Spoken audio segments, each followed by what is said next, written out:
Hello, so today we're going to talk about XML validation. I ran into an issue with a config file and had to resolve it, and it was a little tricky. Um, Looking for the right tool or a tool that would really help find where the problem was. So thought I'd put this together and talk about XML validation and the tools that I tried. Um, so yeah, let's get started. So I've got a just some slides really just to talk about XML validation. And yes, why is my config file broken?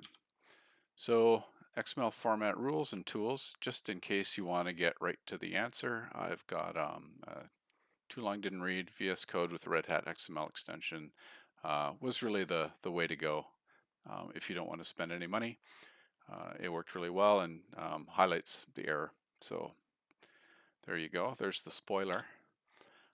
But anyway, XML documents, there's about 9-ish rules, depending on where you Google, around what and allows a XML document to be valid. So the first one really is one root element. Every XML document has to have a root element. Can't have more than one. And yeah, that's the first sort of rule of XML documents. All tags have to be closed. So close a tag. Tag is basically text between these angle brackets. To close a tag, you can either close it as a single tag and just put a slash in, or if you're going to have data inside of the tag, like more tags or text data, you have to put a closing tag. So a closing tag has a slash at the front of its name, and these names have to match. All tags have to be properly nested, so you can't have overlaps. This is an example of an overlap where the B element includes the ending tag of the A element. So this is a weird sort of interleaving, and that won't work. You have to have so a nested element has to close inside of the parent element. And tag names have to comply with strict limits, so they have to start with an alpha character, cannot start with a number, and cannot start with special characters. The only special characters you can use in a tag name are hyphen, underscore, period, and colon. Colon is generally reserved for namespace names, but they're valid to put in any tag name. And you can't have spaces in a tag name. Next is case sensitivity. Yes, XML is case sensitive, and it's just a strict format. So a tag name with uppercase is going to be different than a tag name with lowercase. And attributes have to appear in quotes, so double quotes and single quotes. Attribute names, well, they look like this. So it would be like a name and then some value, and the value has to be in quotes. And these are the tools I tried. There's a couple of online sites that provide XML validators, and just a few editors I tried out just to see how well they worked. So let's take a look at the online tools to start. So we've got this code Beautify XML validator. So I've got a notepad document and with some XML in it. So there's an error in this XML. You may have seen it. So paste it in, validate it. I can also upload a file, so that's handy.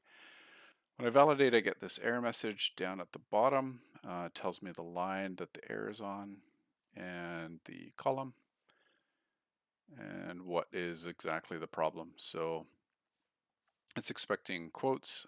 We know that these are valid for attributes, but it's expecting a quote here because the equal sign. It's expecting something after the equal sign, not another equal. So yeah, that's our error. So that works fairly well. Here's another one that I really liked. It's this Liquid Technologies online XML validator. So if we just put our XML in there, you can see already that it's highlighted the problem in red. If I hit validate, just runs the validator, it gives me an error message and tells me the line. So this is a little nicer, kind of highlights exactly where the problem is instead of me having to hunt, for the line number.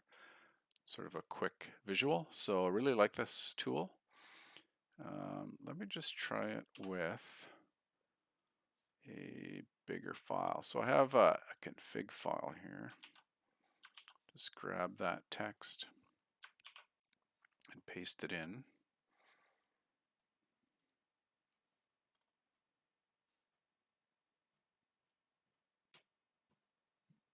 Hit our validate.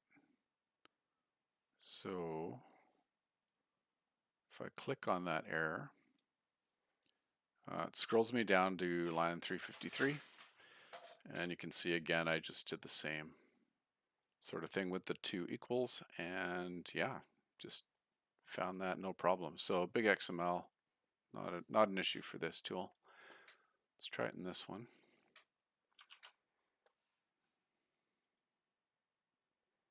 So it also works, found it at line 353.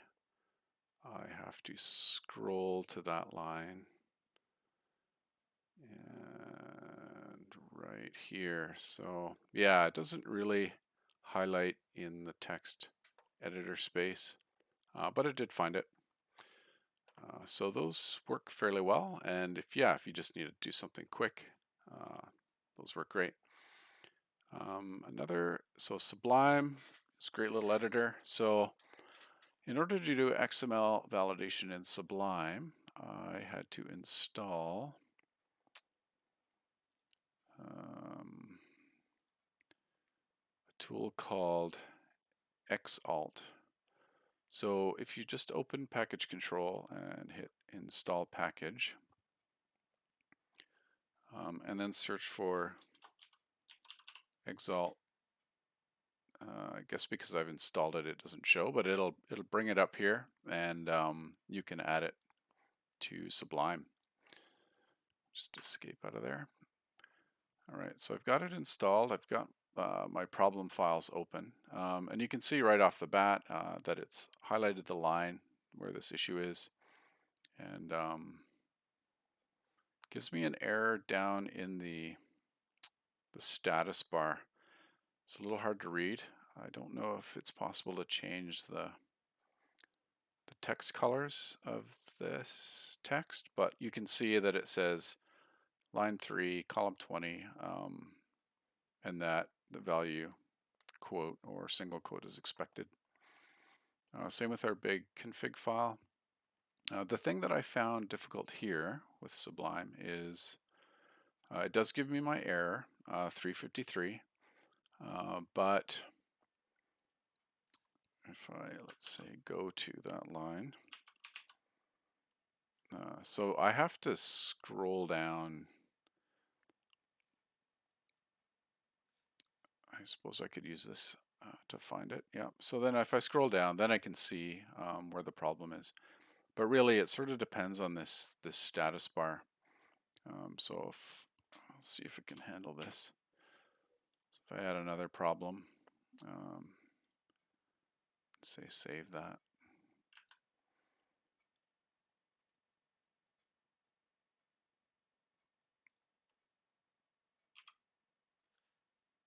So yeah, so it can't get past the first one. So yeah, just a little bit harder to find, but totally works. Sublime is a commercial tool, but it does have a very liberal evaluation scheme. So if you need something quick, this works well, quick to install. Visual Studio.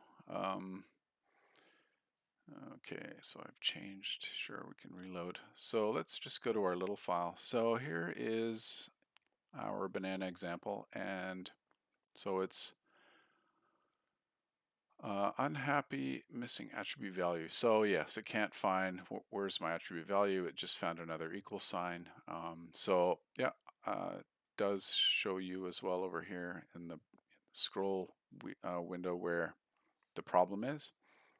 So if we go to the big file, um, it's not 100% obvious that there's a problem with this file, but yeah, if you just notice there's a red dot over here, scroll down to that, and you can see, oh, and we've got our other change. So let me just save that. Yeah, so we can see the problem is highlighted right here. So Studio works well. If you have ReSharper, just gives you a little bit better of an indication that there's a problem. You'd get a red dot here and some suggestions on how to fix it. So that is Studio. That works well, but Studio takes a while to load up, so that might not be something you want to use unless you have it running already. Let's just look at WebStorm. So another commercial product. I was a little bit disappointed with WebStorm because of its handling of configs. So here's our banana example. XML, so that works well. It gives me a highlight, attribute value expected, pretty much like Visual Studio. But if we go to the config, because it's not an XML file, it really didn't know what to do. So in order to figure this one out, really have to save it as an XML.